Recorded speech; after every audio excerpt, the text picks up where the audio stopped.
നിധി കണ്ടെത്താം. The treasure within you. നമ്മൾ കണ്ടെത്തേണ്ട നിധി എന്താണ്? സത്യം പറഞ്ഞാൽ കുറേ പൈസ കണ്ടെത്തുന്ന കാര്യമൊന്നുമല്ല കേട്ടോ പറയുന്നത്. നമ്മുടെ ഉള്ളിൽ ഒരുപാട് കഴിവുകളുണ്ട്.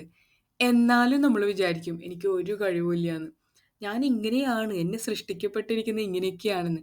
പക്ഷെ ഉള്ളിൻ്റെ ഉള്ളിൽ ഉറങ്ങിക്കിടക്കുന്ന ഒരുപാട് കഴിവുകളുണ്ട്.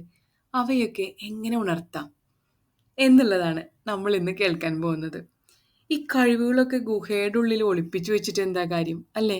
അവയെല്ലാം പുറത്തെടുക്കണ്ടേ? അങ്ങനെ ഒരു ദിവസം എല്ലാ കഴിവുകളും കൊണ്ട് ശോഭിക്കുന്ന ഒരാളായി മാറണ്ടേ? ഇതൊക്കെ സാധിക്കുമോ എന്നല്ലേ ചിന്തിച്ചത്? സാധിക്കും. എങ്ങനെയാണെന്നറിയോ? ആദ്യം നമ്മൾ നല്ല സെൽഫ് കോൺഫിഡൻ്റ് ആയിരിക്കുക. നമ്മളെക്കുറിച്ച് നമ്മൾ അഭിമാനമുള്ളവരായിരിക്കുക. You are better when you are your self. നമ്മളായിരിക്കുമ്പോൾ തന്നെയാണ് നമ്മൾ ബെറ്റർ ആയിരിക്കുന്നത്. നമ്മളെന്തിന് മറ്റൊരാളെ പോലെ ആകാൻ ശ്രമിക്കുന്നത്? അയാൾക്ക് കുറേ സൗകര്യങ്ങളുണ്ട്, അയാൾക്ക് കുറേ കാര്യങ്ങൾ ചെയ്യാൻ കഴിയുന്നുണ്ട്. പക്ഷെ എനിക്കതൊന്നും കഴിവില്ല. എന്തിനാ അങ്ങനെ ചിന്തിക്കുന്നത്? അത് അയാളുടെ കാര്യമാണ്. പക്ഷെ നമ്മളെന്താണ്? നമ്മളാണ്. നമ്മളുടെ ഉള്ളിലും ധാരാളം കഴിവുകളുണ്ട്. Proud to be me. ഞാനായിരിക്കുന്നതിൽ അഭിമാനമുള്ളവളായിരിക്കുക, അഭിമാനം ഉള്ളവനായിരിക്കുക. ഏത് ജെൻഡറായാലും കേട്ടോ. അപ്പോൾ നമ്മൾ വിചാരിക്കുന്ന ആ ഒരു സെൽഫ് കോൺഫിഡൻസ് ഇല്ലായ്മ അവിടെ തീർന്നു കിട്ടും. ഞാനായിരിക്കുമ്പോഴാണ് ഏറ്റവും നല്ലവനായിരിക്കുന്നത്. Be better of your self. Authentic ആയിരിക്കുക. ഞാനായിരിക്കുമ്പോഴാണ് എങ്ങനെയാവുന്നത്? ഞാൻ ബെറ്റർ ആവുന്നത്, അല്ലേ? ഞാൻ അയാളെപ്പോലെ അനുകരിച്ചു കഴിഞ്ഞാൽ, when I imitate someone else and I pretend to be someone, will I be happy? ഞാൻ അയാളെപ്പോലെ അനുകരിച്ചു കഴിഞ്ഞാൽ ഞാൻ ഹാപ്പി ആവും. To some extent will be happy. പക്ഷെ ഒരിക്കലും എനിക്ക് അയാളാകാൻ പറ്റില്ല. സോ നിങ്ങളായിരിക്കുമ്പോൾ തന്നെയാണ് ബെറ്റർ ആയിരിക്കുക. ഓക്കെ.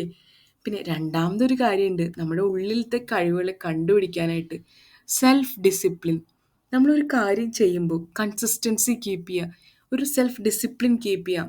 ഞാൻ ഇന്ന് ഈ ഒരു ടാസ്ക് ചെയ്ത് തീർക്കും എന്ന് വെച്ചാൽ you do the task today it self. കഴിവതും പോസ്റ്റ്പോൺ ചെയ്യാണ്ടിരിക്കുക. അത്രയും എമർജൻസി വന്നാൽ മാത്രം പോസ്റ്റ്പോൺ ചെയ്യുക. എന്നാലും ആ ടാസ്ക് ചെയ്ത് അവസാനിപ്പിക്കുക. ഡിസിപ്ലിനായിട്ട് നമ്മൾ എന്ത് ചെയ്താലും അത് വർക്കൗട്ട് ആവും ഫോർ ഷുവർ. കുറേ പ്രാവശ്യം ട്രൈ ചെയ്തിട്ടല്ലേ ഒരാൾ മൗണ്ടൻ ക്ലൈംബ് ചെയ്യുന്നത്. അല്ലാതെ ഒരൊറ്റ സ്ട്രെച്ചിന് ക്ലൈംബ് ചെയ്യാൻ സാധിക്കുന്നുണ്ടോ? ഇല്ല. അതെന്തുകൊണ്ടാണ്? അയാളുടെ മൈൻഡിൽ, അയാളുടെ പ്രവൃത്തിയിൽ എല്ലാം സെൽഫ് ഡിസിപ്ലിൻ ഉണ്ട്. അതുകൊണ്ടല്ലേ. ഇനി സെൽഫ് ഡിസിപ്ലിൻ ഉണ്ടായിട്ടും നമ്മൾ നല്ലതാണെന്ന് ചിന്തിച്ചിട്ട് പോലും ഒന്നും വർക്കൗട്ട് ആവണില്ലെങ്കിൽ അപ്സെറ്റ് ആവരുത് കേട്ടോ, വിഷമിക്കരുത്. Your time will come. നമ്മുടെ സമയം വരും, നിങ്ങളുടെ സമയം വരും, അതുപോലെ എൻ്റെ സമയം വരും. അങ്ങനെ ചിന്തിക്കൂ. എൻ്റെ സമയം വരും, എനിക്കും ഷൈൻ ചെയ്യാനുള്ള ഒരു സമയം വരും. അതിനുവേണ്ടി നമ്മുടെ സ്കിൽസിനെ ഷാർപ്പൻ ചെയ്ത് സൂക്ഷിക്കുക. The treasure is within you. നമ്മളാണ് ആ നിധി എന്ന് നിങ്ങൾ തിരിച്ചറിയുന്നു, അന്ന് നമ്മളൊക്കെ രക്ഷപ്പെടും. സത്യമാണെന്ന്. ഇനി വല്ലപ്പോഴും ഇതൊന്നും എന്നെക്കൊണ്ട് സാധിക്കില്ല എന്ന് തോന്നിക്കഴിഞ്ഞാൽ ഒരു എക്സാമ്പിൾ ഞാൻ പറയട്ടെ. നമ്മളൊരു സ്റ്റീല് മാഗ്നറ്റൈസ് ചെയ്യുക എന്ന് വിചാരിക്കുക. എളുപ്പം നമുക്ക് ആ കാന്തിക ശക്തി കൊണ്ട് എത്ര ബലമുള്ള ഇരുമ്പ് വസ്തുക്കൾ എടുക്കാൻ പറ്റും.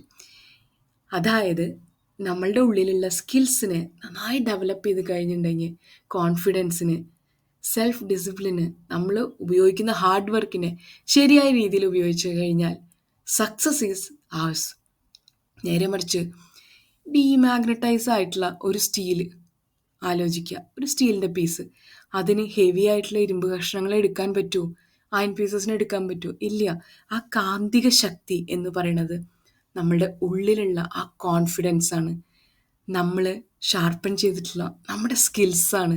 നമ്മൾ ഡെവലപ്പ് ചെയ്തുകൊണ്ടിരിക്കുന്ന നമ്മുടെ കറേജാണ്, നമ്മുടെ സ്മൈലാണ്, നമ്മുടെ ഹാപ്പിനെസ്സാണ്. Ultimately what are you? You are precious. നമ്മളെല്ലാവരും പ്രഷ്യസ് ആണ്, പ്രഷ്യസ് ജെമ്മാണ്. Thank you so much for listening to me. For a better U.